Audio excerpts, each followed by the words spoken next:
Hello, Morongo Basin and listeners around the world online at Z107.7 FM.com.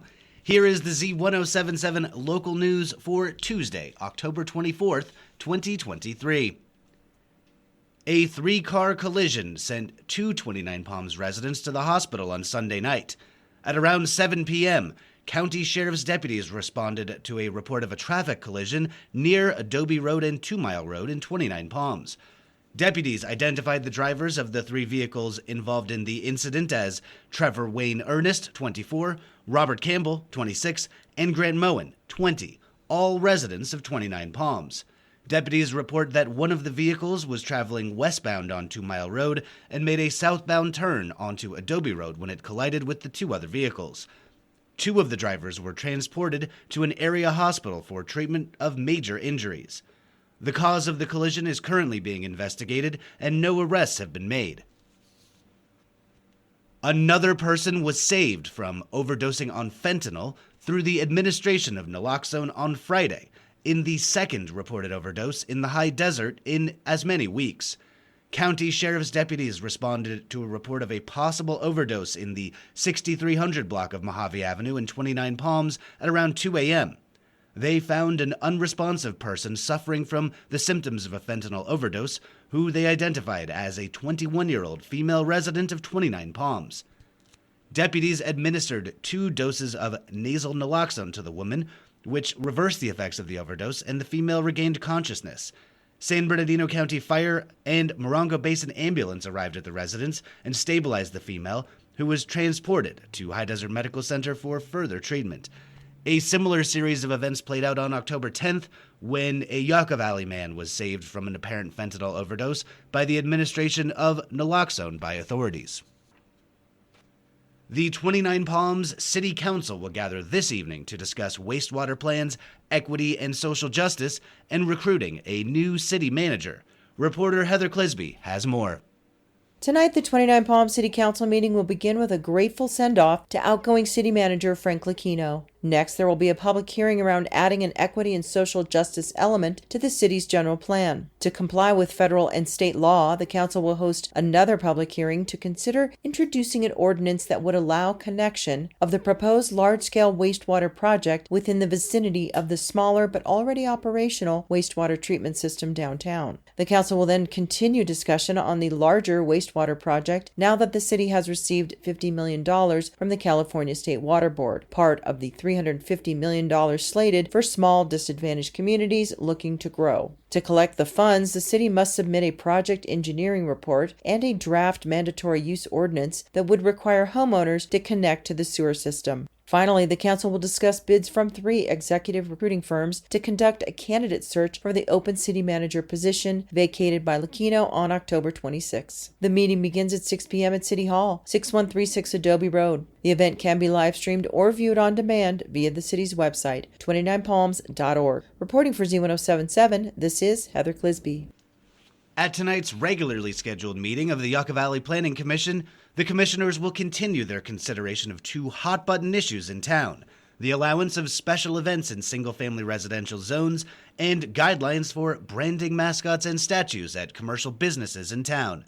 With a closer look at the agenda for tonight's meeting, here's reporter Hillary Sloan. The Yucca Valley Planning Commission will continue discussing temporary special events in single-family residential zoning districts and review the exterior color change for 6625 Prescott Avenue and 55315 29 Palms Highway. In addition, the Commission will decide on the commercial design guidelines on branding mascot and statues and forward it to the Town Council. The final act of business at tonight's meeting is a review of the Land Development Update Report. The public is welcome. The Commission will meet at 6 p.m. at the Yucca Valley Community Center in the Yucca Room. For the link to the Zoom meeting, see this story at Z107.7 FM.com. For Z107.7, this is reporter Hillary Sloan.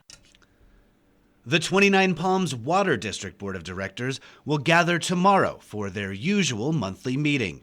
Reporter Heather Clisby rejoins us with more. Wednesday evening, the 29 Palms Water District Board of Directors will gather for their monthly meeting. After public comments, the board will review and adjust the meeting schedule for the remainder of the year. There will then be a discussion of utility bill analysis from utility cost management before reviewing proposals and awarding a bid for the local hazard mitigation plan update. The remainder of the public meeting will consist of management reports on maintenance, water quality, and finance. A closed session relating to labor negotiations is on the agenda as well. The meeting begins at 4 p.m. on Wednesday, October 25th at 72401 Hatch Road in 29 Palms. Reporting for Z107.7, this is Heather Clisby. A mysterious sci-fi film starring Graham Parsons and other counterculture luminaries shot on location in Joshua Tree in 1970 will be the subject of an upcoming book by local writer Chris Campion. The project will be explored at this Saturday's 29 Palms Book Festival in a live discussion. Assignment reporter Gabriel Hart tells us more about this exciting time capsule of local and international lore.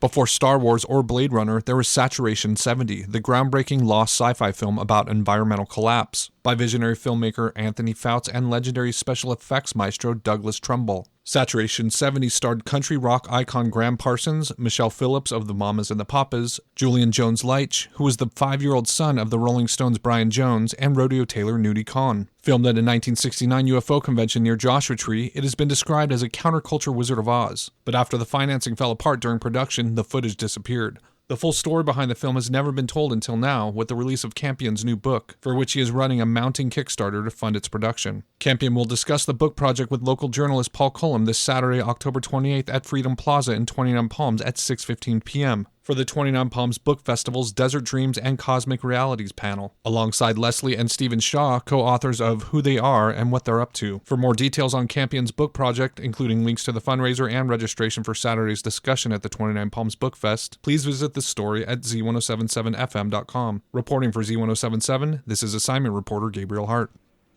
Looking for Halloween events this weekend?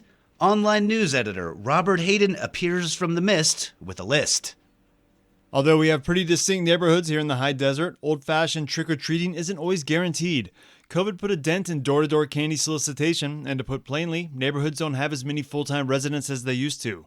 Trunk-or-treats have quickly become the norm for kids to get candy while in costume, and there are plenty of possibilities for sweet-toothed sugar seekers as we come up on the Halloween weekend.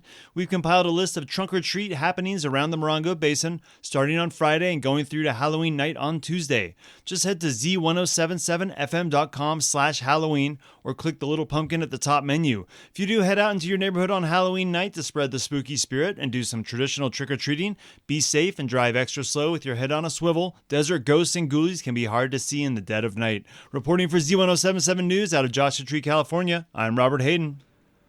On October 20th, 23, the ribbon was cut, officially opening the much overdue Wildcat Stadium at 29 Palms High School. Z107.7 News publisher Gary Daigneault offers this editorial opinion in support of a public effort to name the facility. The new stadium is 43 years overdue. 29 Palms High School athletic and graduation activities have been held at the aging junior high school, the former high school site, since its opening in 1980. A grassroots effort has begun to name the new field and stadium to honor John Cole. Supporters say Cole's 41 years as a teacher, coach, principal, administrator, and school board trustee are in addition to his service as a city councilman and mayor, making him uniquely qualified for the honor.